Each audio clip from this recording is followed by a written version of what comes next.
मृत्युंजय जीशु नाम आपण मान समस्त को आंतरिक शुभेच्छा एवं अभिनंदन जनाए। वास्तव में आज विश्व इतिहास रे सबुठारु आनंदर दिन अटे, कारण जगतर त्राणकर्ता से जीवित अटंती। जे मानव जाति को धूली निर्मित करथिले, जे जगतर उद्धार निमंते जगत को आसीथिले, से मृत्यु को जय कर उठिछंती। हालेलुया, प्रभु को नाम स्तुति हो, कारण जगतर जे उद्धारकर्ता अटंती से जीवित अटंती। प्रिय भाई भणी माने, प्रभु को नाम स्तुति हो। प्रभु यीशु ख्रीष्ट जगत को आसिले, मानव देह धारण कर आसिले, जेपर से पापी मनुष्य को तार पापर उद्धार करिवे। कारण शास्त्र कहे रक्तपात न हेले पाप मोचन हुए नहीं, रक्त बिना मुक्ति नहीं। तेणु प्रभु यीशु ख्रीष्ट आपणार बहुमूल्य रक्त क्रूसरे बहाइबा निमंते आसिले, से क्रूसार्पित हेले। तेणु से दिन को शुभ शुक्रवार बोली कहा जाए। विश्व इतिहास रे केवल गोटे दिन को शुभ दिन बोली कहा जाए, ता शुक्रवार, प्रभु यीशु ख्रीष्ट मरण दिन को। प्रिय भाई भणी माने, पृथ्वी अनेक लोक मरीछंती, अनेक राजा माने मरीछंती, अनेक जननायक माने मरीछंती, किंतु सेमानकर मृत्यु दिन को केबे शुभ दिन बोली कहा जाए नहीं। इतिहास रे कला दिन बोली कहा जायछि, दुखर दिन बोली कहा जायछि, किंतु प्रभु यीशु ख्रीष्टंकर मृत्यु भोगर दिन को शुभ शुक्रवार बोली कहा जाए। कारण ताहा वास्तव में शुभ दिन अटे, कारण से मरिबा द्वारा आमे जीवन पाउछु, से क्रूसार्पित होबा द्वारा हमर पाप मोचन होछि। लोके भाबुथिले जे प्रभु यीशु ख्रीष्ट क्रूसरे मले सब समाप्त हैला बोली, किंतु प्रिय भाई भणी माने समाप्त हेई नै, शुभारंभ हैला। कारण प्रभु यीशु ख्रीष्ट तृतीय दिन रे मृत्यु को जय करी पुणी थ्रू उठिले। हालेलुया, यह सबुठार वास्तव में सौभाग्य विषय अटे। प्रिय भाई बहन, आनंदर विषय अटे जे जगतर उद्धार करता, जे जगत को प्रेम करती, जगत को नियंत्रण करती, जगतर समस्त योजना रखिंट, से जीवित अटंती। प्रभु को नाम स्तुति हो। आज आपण मान सम्मुख रे से जीवित यीशु मृत्यु को जय कला परे से कौन सब कही से विषय अल्प समय रखा चाहे। वास्तव में से संवाद आपण अटे, मु निजे किसी कहू ना। आज प्रभु यीशु ख्रीष्ट जहाँ जहाँ कही आपण सम्मुख सजाय रखा चाहे, जहाद्वारा आपण मैंने जानीपारे जे प्रभु यीशु ख्रीष्ट जे जीवित अटंती, से आपण गोटे संवाद रखिंट, आपण गोटे वार्ता रखिंट, ताहा मुझे कहवाई चाहे। प्रथम वार्ता कौन देखिए, जोहन 20 पर्व तार 15 पद। यीशु तांको कहिले, गो नारी काहींकि रोदन करुअछ।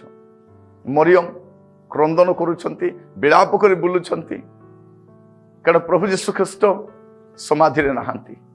से कहउछंती किए काले चोरी करिकि नहीं गला कि, मोर प्राणर प्रिय प्रभु से कोठी की गले, से खोजी बुलुछंती। प्रभु यीशु देखा पाई कहउछंती, गो नारी काहींकि रोदन करुअछ। तांकर कांद चली, कारण जहाँ सात भूत बाहरी थिला, प्रभु यीशु जहाँ को सुस्थ करथिले, जे भाबुथिले प्रभु यीशु सबु किछि अटंती, सर्वस्व परित्याग करी यीशु को पछरे आसुथिले, आ सेई प्रभु यीशु मृत्यु भोग कला परे एबे से समाधि रे नाहंती। से आश्चर्य, किए घेनी गला मोर प्रभु को। आ सेई समय प्रभु यीशु आसी पचारछंती, गो नारी काहींकि रोदन करुअछ। पुनरुत्थित यीशुंकर प्रथम संवाद कौन, जे गो नारी तुम कहीं रोदन करुअछ। प्रिय भौणी माने, आपण मान पचारिबा चाहे, आपण कहीं रोदन करुछंती। प्रिय माँ माने, आपण कहीं रोदन करुछंती, कारण प्रभु यीशु ख्रीष्ट जीवित अटंती। आपणकर कांदीबार कारण कौन अटे, आपणको दुखर कारण कौन अटे, आपणको नैराश्य कारण कौन अटे। प्रभु यीशु ख्रीष्ट आज कांदुथिबा लोक मानकु, नेहुरा होई कांदुथिबा लोक मानकु, मोर किछि भरोसा नाही, मु कौन करिवि बोली कि विकल चित्कार करथुवा लोक मान पई प्रभु यीशु कथा कहउछथि, काहींकि रोदन करुअछ, कारण आपणकर प्रभु जीवित अटंती। प्रिय भाई भौणी माने, प्रभु को नाम स्तुति हो। मु आपण मान को प्रभु को दास भाव में कहवा चाहे। हुए तो आज आपन निजको निसहाय मन करूछंती, निरुपाय मन करूछंती, आपन को सहाय्य करबा पई केही नाहंती, एई कथा आपण भाबुछंती ना। यीशु आपन को कहउछंती, काहींकि रोदन करुअछ। आपणकर कांदीबार कारण कौन अटे, कारण आपणको प्रभु जीवित अटंती। आकाश तले मनुष्य मान मध्य एकमात्र प्रभु जे यीशु ख्रीष्ट से जीवित अटंती। अन्य माने हुए तो मानि पारंती बोली, अनेक को प्रभु बोली मानि पारंती, किंतु जीवित नुहंती। केवल प्रभु यीशु ख्रीष्ट जीवित अटंती। से शून्य समाधि एई कथा कहे जे सेठा से नहांती। दूत विषय से कथा कहले, तुम मृत मान मध्य जीवित कहीं अन्वेषण करुअछ। से जेपरी कही से सेपरी उठी अछंती। शास्त्र कहे से जे मृत्यु द्वारा आबद्ध होई रहिबे, यह असंभव। कारण भविष्यवाणी आम जानूछु से अपना प्रियजन को क्षय पाइबा को देबे नहीं। प्रभु जीशु ख्रीष्ट शरीर 3 दिन पर्यंत समाधि रही किंतु सढ़ी नथिला, बासी नथिला, गंधी नथिला। आउ से प्रभु जीशु जीवित अटंती। आउ से जीशुंकर प्रथम बाणी कौन अटे? कहीं रोदन करुअछ? मु आपण मान कहिबा पई चाहे प्रिय भाई भौणी माने आपणकर कांदिबार कारण कौन अटे? परिवार गुडी को कहीं रोदन करूछंती? फिर तो आपणकर गुडे समस्या अछि, पिला मान को समस्या अछि, स्वास्थ्यगत समस्या अछि, आपण नाना प्रकार परिस्थिति मान दे गति करूछंती, कहीं रोदन करूछंती? जदि जीशु जीवित न थांते, जदि से मृत थांते, आपण को भरोसा न थांता, आपण निरुपाय थांते, निस्सहाय थांते, किंतु जीशु तो जीवित अटंती। आपण कहीं रोदन करूछंती? आज आपण आनंदर दिन अटे जे आपण त्राणकर्ता, आपण मुक्तिदाता से जीवित अटंती। आ प्रभु जीशु ख्रीष्टंकर द्वितीय वार्ता, जीवित जीशुंकर द्वितीय वार्ता आपण मान देखिबे जोहन 20 पर्व तार 19 पदरे। से दिन अर्थात सप्ताहर प्रथम दिन संध्या समय जेतेबेले शिष्य माने जो गृहरे थिले, से गृहर द्वार गुड़िक जिहुदी मान भयर रुद्ध थिला। सेतेबेले जीशु आसी मध्यस्थल ठिया होई से कहिले तुम्ह मानकर शांति हो। द्वितीय कथा, जो विचलित भयग्रस्त अवस्था अच्छी से कहते तुम्ह मानकर शांति हो। शिष्य माने जिहुदी मान भय ए प्रकार भयालु शिष्य माने से माने पुणी जीशुंकर शरीर को चोरी करके नहीं जीवे। गुड़े कथा आप शुणी ना जीशु मरी नहांती, से मूर्छा हो जाइए, शिष्य माने शरीर को चोरी करके नहीं गले। एगुड़ा कहानी अटे, सत्य नुहे, वास्तव नुहे। प्रभु जीशु ख्रीष्ट मृत्यु को जय कर उठिले, आउे मरियम को दर्शन देला परे एबे शिष्य मान को दर्शन दौरान, कारण से माने विचलित अटंती, भयग्रस्त अटंती। आउ से मान को प्रभु जीशु कहउछंती तुम मान को शांति हो। प्रिय भाई भणी माने आपण विचलित कि, आपण भयग्रस्त कि, आपण निराश कि, आपण भांगी पड़ी कि? से दिन मध्य शिष्य माने प्रभु जीशु नौकार अछंती, तरंग टिके आसिला, लहरी टिके आसिला, टिके पवन बहिला, भयग्रस्त होचंती, कहउछंती हे गुरु आम माने मलु। प्रिय भाई भौणी माने जीशु जो नौकार थिबे से नौका कोन बुड़ीबो? जीशु जो बिजनेस रे थिबे से बिजनेस कोन बुड़ीबो? जीशु जो परिवार थिबे से परिवार केबे बुड़ीबो कि? जीशु जो चर्च रे थिबे से चर्च केबे भांगीबो कि? जीशु जो सेवा कार्य अछंती से सेवा कार्य कोन केबे नष्ट हुए? खाली जीशु को उपस्थिति दरकार। जीशु नहांती, शिष्य माने विचलित होउछंती, भयग्रस्त होउछंती, आ प्रभु जीशु ख्रीष्ट सेमान को कहउछंती तुम मानकर शांति हो। प्रिय भाई भणी माने प्रभु जीशु ख्रीष्टंकर प्रेजेंस कोन करे? शांति आनी थाए। आ तांकर अनुपस्थिति अशांति आनी थाए। आज मु कहिबा पई चाहे जदि आपण भयग्रस्त अटंती, मु जाने ना कोन पई, विचलित अटंती, व्यतिव्यस्त अटंती, निराश हो जाइछंती, भांगी पड़िछंती, भय करूछंती, को गोटे परिस्थिति आपण को भयग्रस्त करुछि, जीवित जीशु आपण कहउछंती तुम्भ मानकर शांति हो। काहे अशांत होउछ? काहे भांगी पड़ुछ? काहे निराश होउछ? हे मोर प्रिय भाई भौणी माने प्रभु आपण को कहउछंती आपण को काहे से काहीटा आपण देखंतु। आ जीशु आपण को कहउछंती आपण को घरे आज जीशुंकर आवश्यक अछि। द्वार रुद्ध करिसंती सत कथा, किंतु जीवित जीशु से रुद्ध द्वार दे प्रवेश करंती। एटा होछि पुनरुत्थित शरीरर वास्तवता। से भाबुछंती भूत, किंतु जीशु भूत नुहंती, जीशु वास्तव अटंती। कारण पुनरुत्थित शरीर से प्रकार अटे। प्रभु जीशु ख्रीष्ट से स्थान आसिले और से को कहिले तुम मान को शांति हो। आ पुनरुत्थित जीशुंकर तृतीय वार्ता कौन आपण मु ताहा कहिबा पई चाहे।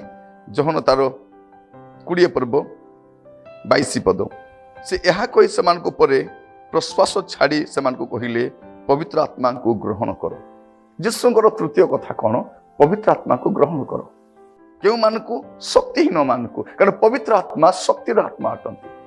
पवित्र आत्मा परमेश्वर से शक्ति दियंती। तेणु लिखा जाउछि प्रेरित तार 1 पर्व 8 पदरे, पवित्र आत्मा तुम्ह मान को अवतीर्ण हुए तुम्हें माने शक्ति प्राप्त होबो। तेणु प्रभु जीशु ख्रीष्ट प्रश्वास छाड़ी कहउछंती, प्रश्वास छाड़ुछंती। से दिन प्रश्वास छाड़िले माटीर मनीष जीवित हैला।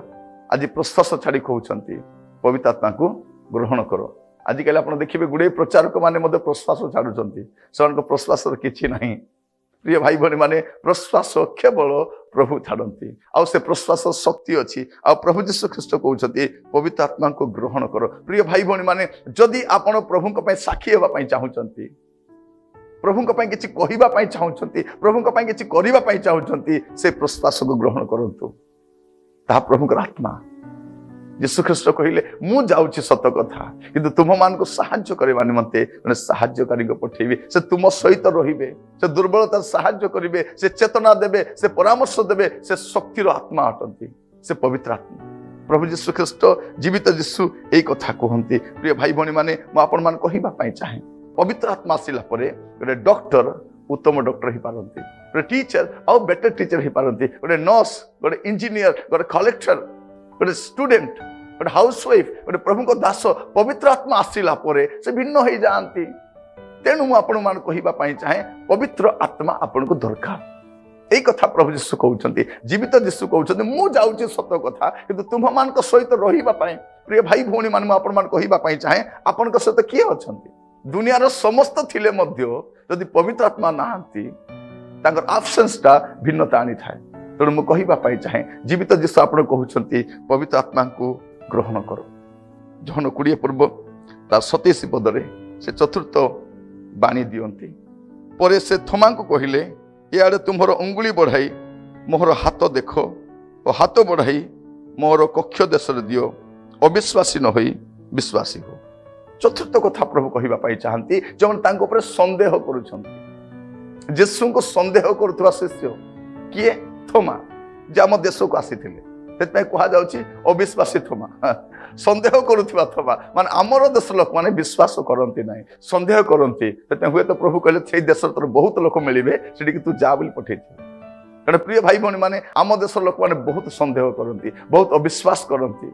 तेणु प्रभु जीशु ख्रीष्ट निजे व्यक्तिगत भाव में दर्शन देकर कहते तेणु से कहते थोमा कौन बोली कहते मोहर प्रभु मोहर ईश्वर माय लॉर्ड माय गॉड आम देश लॉर्ड बहुत अच्छा but there is only one god यही सुसमाचार नहीं कि थोमा आम देश को आसी कारण जीशु जीवित अटंती प्रिय भाई भौणी मैंने मुझे जाने ना आप सन्देह करुँच कौ विषय नहीं सन्देह कर प्रभुंकर वाक्य उपर सन्देह प्रभुंकर उक्ति उपर सन्देह ना प्रभु उपर सन्देह जदि आप सन्देह करुँच प्रभु आपन को कहते सन्देह करो ना विश्वास कर कारण जीशु जीवित अटंती जीशु कहले मत छुईकी देख से कहला छुईबा दरकार नहीं कारण थोमा बारी पारुछंती हमर प्रभुंकर स्वर बोलिक जीशुंकर से गोटे शब्द इे तुम अंगुली बढ़ाओ से जानिले यहाँ मोर प्रभुंकर स्वर अटे प्रिय भाई भौणी मान कहवाई चाहे आपन को जीशु जीवित अटंती आ से आपन को कहते कहीं सन्देह आज समय आम अनेक सन्देह घेर रहीचु गुड़े विषय नहीं सन्देह करुचु आप क्या सन्देह करूँ कि प्रभु सन्देह करूँ ना प्रिय भाई भौणी मैंने प्रभु आपन को आशीर्वाद करूँ प्रभु आपण मान प्रत्येक को बाहुल्य रूपे आशीर्वाद करूँ एवं पंचम विषय प्रभु जीशु कौन कहवाई चाहती जहन 20 पूर्व तार 17 पद जीशु कहले मते धरी रख ना कारण मुझे पर्यंत पिता निकट को आरोहण करना किंतु मोहर भाई मान निकट को जाई से मान को कह मु मोहर पिता और तुम्भ मान पिता मोहर ईश्वर और तुम मान ईश्वर निकट को आरोहण करुअछि यही कथा प्रभु जीशु कौन पे कहउछंती जे जाई कि अन्य मान को कह तुम्हें साक्षी हुओ अविलंबर साक्षी हुओ मोर भाई मान को कह प्रभु जीशु ख्रीष्ट पुनरुत्थित होला परे ए कथा कहउछन जाई कि मोर भाई मान को जणा अन्य मान को जणा अन्य मान भी जानंतु जे जीशु जीवित अटंती प्रिय भाई भौणी मैंने आप जानती आम देश रे कहार सेवा करा जाए से ईश्वर जीवित अटंती प्रभु आपन को कहवाई चाहती आज पुनरुत्थान संवाद आपण को अटे जे सेमान को जाई कहतु आपण को पड़ोसी को जाई कहतु आपण रिलेटिव को जाई कहतु आपण को कलीग मान को कहतु आपण अन्य मान को कहतु तो जे जीशु जीवित अटंती से आपण को दुख दूर करेंगे से आपण को मुक्ति देवे से आपण को समस्या समाधान करेंगे प्रिय भाई भौणी माने प्रभु आपन को अनुग्रह करंतु आज ये वाक्य मैं आपन को पाई रखुचे कारण प्रभु जीशु ख्रीष्ट जे जीवित अटंती ए वार्ता से आपन को दियंती प्रिय भाई भौणी माने आज आम देश रे आम परिवार मध्य अनेक प्रभुंकर परिचय पाई ना विनाश आड़ को जाउछंती भावुंट से परास्त हो गले से पारे ना ए जीवन जंजाल को पारे ना से कहतु जीशु जीवित अटंती अविलंबे जाइए कहतु विलंब न करके कहतु आज से कहतु जे जीशु जीवित अटंती प्रिय भाई भौणी माने प्रभु नाम स्तुति हो प्रभु नाम गौरव हो आ जीवित जीशु कौन बोली कहउछंती ଯଦି ଆପଣ ଦେଖିବେ ଯୋହନ 21 पर्व ତାର 5 ପଦରୁ 12 ପଦ ପର୍ଯ୍ୟନ୍ତ ପଢିବେ ଏ ସ୍ଥାନ ଗୋଟେ ଘଟଣା ଆପଣ ଦେଖିବେ। ପ୍ରଭୁ ଯୀଶୁ ଖ୍ରୀଷ୍ଟ ମୃତ୍ୟୁ ଭୋଗ କଲେ, ତାପରେ ଶିଷ୍ୟମାନେ କ'ଣ କରୁଛନ୍ତି, ପୁଣି ଥରେ ତାଙ୍କର ପୂର୍ବ ପେଶାକୁ ଚାଲି ଯାଉଛନ୍ତି। ଜଣେ ମାଛୁଆ ଥିଲେ, ମାଛ ଧରାଳି ଥିଲେ, ସେମାନେ ମାଛ ଧରିବାକୁ ଯାଉଛନ୍ତି। ଆଉ ଏଇଟା ଲେଖାଯାଏ ଯେ ସେମାନେ ରାତି ସାରା ପରିଶ୍ରମ କରି କିଛି ଧରି ନାହାନ୍ତି। ମୁଁ ଆପଣମାନଙ୍କ ପାଇଁ 3 ପଦ ପଢୁଛି। ସିମୋନ ପିତର ସେମାନେ କହିଲେ, ମୁଁ ମାଛ ଧରିବାକୁ ଯାଉଅଛି। ସେମାନେ ତାଙ୍କୁ କହିଲେ, ଆମ୍ଭେମାନେ ମଧ୍ୟ ତୁମ ସାଙ୍ଗରେ ଯିବୁ। ସେମାନେ ବାହାରି ଯାଇ ନୌକାରେ ଚଢ଼ିଲେ, ଆଉ ସେ ରାତ୍ରିରେ କିଛି ଧରି ପାରିଲେ ନାହିଁ। କିଛି ନାହିଁ। ଯୀଶୁ ଥିବା ସମୟରେ ସବୁ କିଛି ହେଇପାରୁଛି, କିନ୍ତୁ ଆଜି ଯୀଶୁ ନାହାନ୍ତି। ମୁଁ ଆପଣମାନଙ୍କୁ କହିବା ପାଇଁ ଚାହେଁ, ଯୀଶୁ କହିବା ପାଇଁ ଚାହାନ୍ତି, ଜଣେ ପରିଶ୍ରମ କରି କରି ବିଫଳ ହେଇଯାଇଛନ୍ତି, ସେମାନଙ୍କୁ ଯୀଶୁ ଏଇ କଥା କହୁଛନ୍ତି। କ'ଣ କହୁଛନ୍ତି? ତୁମେ ରାଇଟ୍ ସାଇଡ୍ରେ ଜାଲ ପକାଅ, ତୁମେ ରଙ୍ଗ ସାଇଡ୍ରେ ଜାଲ ପକାଉଛ, ତୁମେ ଓନ୍ ଚେଷ୍ଟା କରୁଛ, ତୁମେ ନିଜେ ଚେଷ୍ଟା କରୁଛ, ନିଜେ ପରିଶ୍ରମ କରୁଛ, କିଛି କରିପାରୁନାହଁ। ଏମାନେ ରାତି ସାରା ପରିଶ୍ରମ କରିଛନ୍ତି, ଆଉ କିଛି ମାଛ ଧରି ନାହାନ୍ତି। ହୁଏତ ପ୍ରିୟ ଭାଇ ଭଉଣୀ ମାନେ ଆପଣ ରାତି ସାରା ପରିଶ୍ରମ କରି, ଜୀବନ ସାରା ପରିଶ୍ରମ କରି କିଛି କରିପାରି ନାହାନ୍ତି, ପିଲାଙ୍କ ପାଇଁ କିଛି କରିପାରି ନାହାନ୍ତି, ବିଜନେସ୍ ଭଲ କରିପାରି ନାହାନ୍ତି, ଏକାଡେମିକ୍ କ୍ୟାରିୟର କିଛି କରିପାରି ନାହାନ୍ତି, ଆପଣ ମିନିଷ୍ଟ୍ରି କିଛି କରିପାରି ନାହାନ୍ତି। ଏଟା ଯୀଶୁଙ୍କ ବିନା ଆପଣ କରୁଛନ୍ତି। ଯୀଶୁ ଆସି କହୁଛନ୍ତି, ରାଇଟ୍ ସାଇଡ୍ରେ ଜାଲ ପକାଅ। ରାତି ସାରା ବିଫଳ। ହୁଏତ ଆପଣଙ୍କ ଜୀବନରେ ମଧ୍ୟ ଅନେକ ଫେଲିୟର ଅଛି, ଆପଣଙ୍କ ଲାଇଫରେ ଅନେକ ଫେଲିୟରର କାହାଣୀ ଅଛି, ଗୁଡ଼ାଏ ବିଷୟରେ ଆପଣ ବିଫଳ ହେଇଛନ୍ତି। ପ୍ରଭୁ ଯୀଶୁ ଆପଣଙ୍କୁ କହୁଛନ୍ତି, ପ୍ରିୟ ଭାଇ ଭଉଣୀ ମାନେ, ପ୍ରଭୁ ଆମମାନଙ୍କୁ ଅନୁଗ୍ରହ କରନ୍ତୁ। ଜଣେ ବିଫଳ ହେଇଛନ୍ତି, ଲାଇଫରେ ବିଫଳ ହେଇଛନ୍ତି। ଲେଖାଯାଉଛି 6 ପଦରେ, ଯୋହନ 21 पर्व 6 ପଦରେ, ସେ ସେମାନେ କହିଲେ, ନୌକାର ଡାହାଣ ପାଖରେ ଜାଲ ପକାଅ, ଆଉ ତୁମେ ମାନେ ପାଇବ। ସେଥିରେ ସେମାନେ ଜାଲ ପକାଇଲେ, ଆଉ ଏତେ ମାଛ ପଡ଼ିଲା ଯେ ସେମାନେ ତାହା ଟାଣି ପାରିଲେ ନାହିଁ।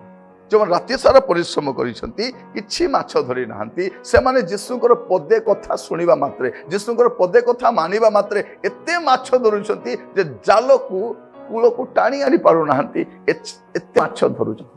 ପ୍ରିୟମାନେ, ମୁଁ ଆପଣମାନଙ୍କୁ କହିବା ପାଇଁ ଚାହେଁ, ଜୀବିତ ଯୀଶୁ ଆପଣଙ୍କୁ ଏଇ କଥା କହୁଛନ୍ତି। ଯଦି ଆପଣ ଫେଲିୟର ହେଇଯାଇଛନ୍ତି, ଲାଇଫରେ ଆପଣଙ୍କର ବିଫଳତା ଉପରେ ବିଫଳତା ଦେଖିଛନ୍ତି, ଲାଇଫରେ ଆପଣ କିଛି କରିପାରି ନାହାନ୍ତି, ଆଜି ପ୍ରଭୁ ଯୀଶୁ ଆପଣଙ୍କୁ କହୁଛନ୍ତି, ଥରେ ମୋ କଥା ମାନିକି ଦେଖ। ଆପଣମାନେ ଅନେକଙ୍କର କଥା ମାନିଛନ୍ତି, ଅନେକଙ୍କର ପରାମର୍ଶ ନେଇଛନ୍ତି, କିନ୍ତୁ ଥରେ ଯୀଶୁଙ୍କର ପରାମର୍ଶ ବି ନିଅନ୍ତୁ। ସେ ଜୀବିତ ଯୀଶୁ, ଯେ ସର୍ବସାମର୍ଥୀ, ଯେ ସର୍ବଶକ୍ତିମାନ, ଯେ ସବୁ କରିପାରନ୍ତି, ସେ ଆପଣଙ୍କୁ କହୁଛନ୍ତି, ଥରେ ମୋ କଥା ମାନିକି ଦେଖ। ଜଣେ ବିଫଳ ହେଇଛନ୍ତି ପରିଶ୍ରମ କରି କରି। ପ୍ରିୟ ଭାଇ ଭଉଣୀ ମାନେ, ଆପଣ ହୁଏତ ଫେଲିୟର ହେଇପାରନ୍ତି, କିନ୍ତୁ ପ୍ରଭୁ ଫେଲିୟର ନୁହନ୍ତି।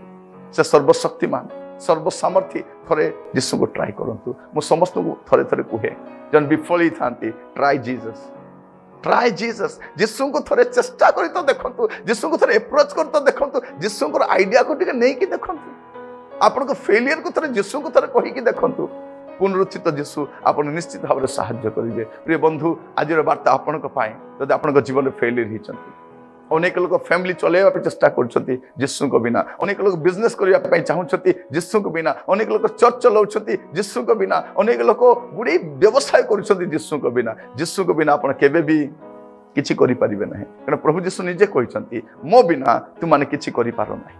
ଆଜି ସେ ଜୀବିତ ଯୀଶୁ, ଯେ ମୃତ୍ୟୁକୁ ଜୟ କରି ଉଠିଛନ୍ତି, ଏକମାତ୍ର ପ୍ରଭୁ ଯେ ଜୀବିତ ଅଟନ୍ତି, ସେ ଆପଣଙ୍କୁ କହୁଛନ୍ତି, ଥରେ ମୋର ପରାମର୍ଶ ଘେନ, ଜୀବନର ତମ ଫେଲିୟର ଗୁଡ଼ାକ ଦୂର ହେଇଯିବ। ଶେଷରେ ମୁଁ ଆପଣମାନଙ୍କୁ କହିକି ସମାପ୍ତ କରିବା ପାଇଁ ଚାହେଁ 7ମ ବିଷୟ, ଯାହା ଜୀବିତ ଯୀଶୁ କୁହନ୍ତି। ମାଥ୍ୟୁ 28 पर्व 9 ପଦ, ଆଉ ଦେଖ ଯୀଶୁ ସେମାନଙ୍କୁ ସାକ୍ଷାତ କରି କହିଲେ, ତୁମ୍ଭମାନଙ୍କର ମଙ୍ଗଳ ହଉ। ତେଣୁ ସେମାନେ ନିକଟକୁ ଆସି ତାହାଙ୍କ ପାଦ ଧରି ତାହାଙ୍କୁ ପ୍ରଣାମ କଲେ। 7ମ ବିଷୟ ମୁଁ ଆପଣମାନଙ୍କୁ କହିବା ପାଇଁ ଚାହେଁ ଯେ ଯୀଶୁ ଜୀବିତ ହେଲା ପରେ ଶିଷ୍ୟମାନଙ୍କୁ ସାକ୍ଷାତ କରୁଛନ୍ତି, ଆଉ ସେ କହୁଛନ୍ତି, ତୁମ୍ଭମାନଙ୍କର ମଙ୍ଗଳ ହଉ। ପ୍ରିୟ ଭାଇ ଭଉଣୀ ମାନେ, ଆପଣ ଆଉ ମୁଁ ଗୋଟେ ଅମଙ୍ଗଳରେ ପରିପୂର୍ଣ୍ଣ ଜଗତରେ ବାସ କରୁଛୁ, ଗୋଟେ ନିରାଶରେ ପରିପୂର୍ଣ୍ଣ ଜଗତ। ଚାରିଆଡ଼େ ସମସ୍ୟା, ଚାରିଆଡ଼େ ବିପତ୍ତି, ଆଉ ଦିନକୁ ଦିନ ସମସ୍ୟା ବଢ଼ି ଚାଲିଛି। ଆପଣ ରାଜ୍ୟ ସ୍ତରରେ ଦେଖନ୍ତୁ, ଆପଣଙ୍କ ଦେଶରେ ଦେଖନ୍ତୁ, ଅନ୍ତରାଷ୍ଟ୍ରୀୟ ସ୍ତରରେ ଦେଖନ୍ତୁ, ସବୁ କ୍ଷେତ୍ରରେ ଦେଖନ୍ତୁ, କେବଳ ଅମଙ୍ଗଳ ହିଁ ଅମଙ୍ଗଳ, ଚାରିଆଡ଼େ ବିପତ୍ତି ହିଁ ବିପତ୍ତି, ସମସ୍ୟା ଉପରେ ସମସ୍ୟା। ଏହିପରି ସମୟରେ ଜୀବିତ ଯୀଶୁ କହୁଛନ୍ତି, ତୁମ୍ଭମାନଙ୍କର ମଙ୍ଗଳ ହଉ। ହାଲେଲୁୟା। ପ୍ରିୟ ଭାଇ ଭଉଣୀ ମାନେ, এই ବାର୍ତ୍ତାଟି ଶୁଣିଲେ କେମିତି ଲାଗୁଛି? ଯୀଶୁ କହୁଛନ୍ତି, ଏ ଅମଙ୍ଗଳର ପରିପୂର୍ଣ୍ଣ ବାସ କରୁଥିବା ଲୋକମାନଙ୍କୁ ଯଦି ଆପଣ ତାଙ୍କ କତିକି ଯିବେ, ସେ କହିବେ ଆପଣଙ୍କୁ, ତୁମର ମଙ୍ଗଳ ହଉ। ଆଜି ଫେରି ଆସନ୍ତୁ, ए विनाश प्राय जगत ए भ्रष्ट कलंकित जगत फेरी आसतु जीशु कहते तुमर मंगल हो। प्रिय माने अनेक आपन को कहिथिबे तुमर मंगल हो चली गले कई मंगल करि पारंती नाही। ए स्वार्थ कैंद्रिक समाज रे लोक माने पाप रे भाराक्रांत समाज रे गोड़ लोकर टाणुछंती से माने अन्यर कोन मंगल करि पारिबे। जीशु कहउछंती जीवित जीशु जे मृत्यु को जय कर उठिले से आपन को ए कथा कहउछंती तुम मानकर मंगल हो। प्रभु आपण मान आशीर्वाद करतु ए सातटी कथा मैं आपण को सम्मुख रखिली। प्रभु जीशु ख्रीष्ट जे मृत्यु को जय कर उठिले ए वार्ताटी से आपण को दियंती। प्रिय भाई भणी माने प्रभु आपण मान आशीर्वाद करतु। आज गोटे डिसीजन नियंतु जदि आपण दुख रे अछंती जीशुंकर कथा सुनंतु। जीशु कहउछंती काहेकि दुखित काहेकि रोदन करूअछ काहेकि रोदन करूअछ। अनेके लुचि लुचि कांदंती अनेक का पाखरे बसी कांदंती अनेक दुख को संभाली पारंती नाही किछि गोटे रॉन्ग स्टेप नियंती से मानको मु कहिबा पई चाहे जीशु जीवित अटंती। से आपण को कहउछंती काहेकि तुमे रोदन करूअछ जदि आपण विचलित अटंती भयग्रस्त अटंती जीशु कहउछंती तुमर शांति हो काहेकि अशांत होअछ। जने दुर्बल पारु नाहंती जीशु कहउछंती पवित्र आत्मा को ग्रहण करो। जने संदेह करूछंती प्रभु जीशु कहते काहेकि संदेह करूअछ विश्वास करिके देखो। प्रिय भाई भणी माने आपण लोक ऊपर संदेह करंतु किंतु प्रभु को ऊपर संदेह करंतु नै आपण विश्वास करंतु। आ पंचम रे कहउछंती जे साक्षी हो जीशु जे जीवित ए कथा अन्य मान को कहंतु। आम देशर अनेक लोक जानि नाहंती जे जीशु जीवित अटंती तेणु से माने मृत व्यक्ति मानकर आराधना सेवा करंती। मैं आपण मान कहिबा पई चाहे जीशु जीवित अटंती आ से समस्त को प्रभु अटंती। समुदाय मानव जातिर एकमात्र मुक्तिदाता प्रभु जीशु अटंती आ से जीवित अटंती आ से कहउछंती जाई कि कुह जदि आपण जीवन रे परिश्रम करि करि विफल हिचंती प्रभु जीशु कहउछंती डाहण पाकर जाल पका। मोर कथा टिके घेनो प्रिय भाई भणी माने आपण को फेलियर लाइफ आपण को फेलियर मिनिस्ट्री आपण को फेलियर बिजनेस सफलता आड़क आसीबो जदि आपण जीशुंकर कथा मानिबे। एवं शेष रे कहिबा पई चाहे ए अमंगलपूर्ण जगत रे जीशु ही आपनकर मंगल करि पारिबे। तांको पर विश्वास करंतु तांको कति की फेरी आसंतु से आपनक आशीर्वाद करिवे। ए जीवित जीशु मृत्युंजय जीशु को संवाद आपनक पई एहा थिला। मो प्रभु को दास भाव आपण मान को शुभेच्छा जनाउछि ए वाक्य आपणार करि नियंतु प्रभु आपण मान को आशीर्वाद करिवे। Thank you God bless you all. आसंतु प्रार्थना